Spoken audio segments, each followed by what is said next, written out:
ಕಾಗವಾಡ ಪಟ್ಟಣದ ಬಸವನಗರದಲ್ಲಿ DS group circle ಲೋಕಾರ್ಪಣೆ.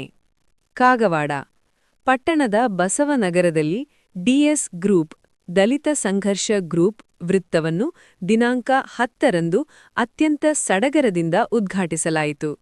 ಕಾರ್ಯಕ್ರಮವನ್ನು ಉದ್ಘಾಟಿಸಿ ಮಾತನಾಡಿದ ಮುಖಂಡರಾದ ರಮೇಶ್ ಚೌಗಲೆಯವರು, ಈ ವೃತ್ತವು ನಮ್ಮ ಒಗ್ಗಟ್ಟಿನ ಸಂಕೇತವಾಗಿದೆ. ಪ್ರತಿಯೊಬ್ಬರೂ ಸಂವಿಧಾನ ಶಿಲ್ಪಿ ಡಾ. ಬಿಆರ್ ಅಂಬೇಡ್ಕರ್ ಅವರ ತತ್ವ ಹಾಗೂ ಆದರ್ಶಗಳನ್ನು ಜೀವನದಲ್ಲಿ ಅಳವಡಿಸಿಕೊಳ್ಳಬೇಕು ಎಂದು ಹೇಳಿದರು.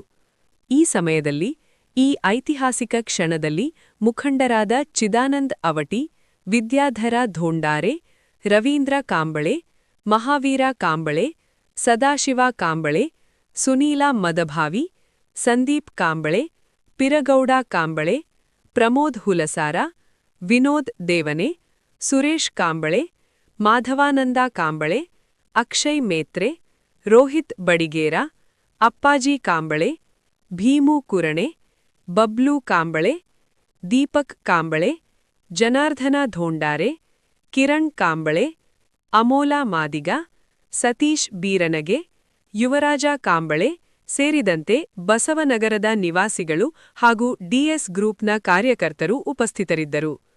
Bharat one news, Kagwad.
ಈ ಕಾರ್ಯಕ್ರಮವನ್ನು ಇಡಲಾಗಿದೆ. ಆ ಕಾರಣದಿಂದ ಡಿ ಮತ್ತು ಎಸ್ ಇದು ಗ್ರೂಪ್ ಇದು 13/10/2016 ಇದು ಪ್ರಾರಂಭ ಆಗಿತ್ತು. ಕಡೆಯ ಓಪನಿಂಗ್ ಆಗಿತ್ತು. ಅದು ಸಣ್ಣ ಪ್ರಮಾಣದಿಂದ ಇತ್ತು. ಅದು ಈಗ ಎಲ್ಲರೂ ಅವರು ಒಂದು ಕಮಿಟಿ, ಒಂದು 10-12 ಮಂದಿ ಕಮಿಟಿ ಕೂಡಿ ನಮ್ಮ ಬಸವನಗರದಾಗ ಇದು ಒಂದು ಒಳ್ಳೆಯ ಕೆಲಸ ಮಾಡಿದಾರಂತ ಅವ್ರಿಗೆ ನಾನು ಧನ್ಯವಾದವನ್ನು ಹೇಳು 2 ಶಬ್ದ. ಡಾಕ್ಟರ್ ಬಾಬಾ ಸಾಹೇಬ್ ಅಂಬೇಡ್ಕರ್ ಹಾಗೂ ಗೌತಮ್ ಬುದ್ಧರನ್ನ ಮನದಲ್ಲಿ ನೆನೆಯುತ್ತಾ 1-2 ಮಾತು ಹೇಳೋಕೆ ಇಷ್ಟಪಡ್ತೀನಿ. 13/10/2016 ನಮ್ಮದೊಂದು ಸಂಘಟನೆ ಇತ್ತು, ಸಣ್ಣ ಪ್ರಮಾಣನಾಗಿತ್ತು. ಅದನ್ನು ನಾವು ದೊಡ್ಡ ಪ್ರಮಾಣನಾಗ ಭಾಳ ವರ್ಷ ಆಯ್ತು ನಾವು ಪ್ರಯತ್ನ ಮಾಡ್ಕೊತಿದ್ದೀವಿ. ಅದ್ರದ್ದು ಹಿಂದಿನ ಶ್ರೇಯಸ್ ಯಾರಿಗೆ ಹೋಗ್ಬೇಕಂದ್ರೆ ಈ ಮಟ್ಟಕ್ಕೆ ಬೆಳಿಬೇಕಂದ್ರೂ ಒಂದು ರಮೇಶ್ ಅನ್ನಗಳ ಸಪೋರ್ಟ, ಒಂದು ಚಿದು ಅನ್ನಗಳ ಸಪೋರ್ಟ ಮತ್ತು ಸುನೀಲನ ಸಪೋರ್ಟ್ದಿಂದ ನಾವು ಇಲ್ಲಿ ತನಕ ಬಂದಿದ್ದೀವಿ.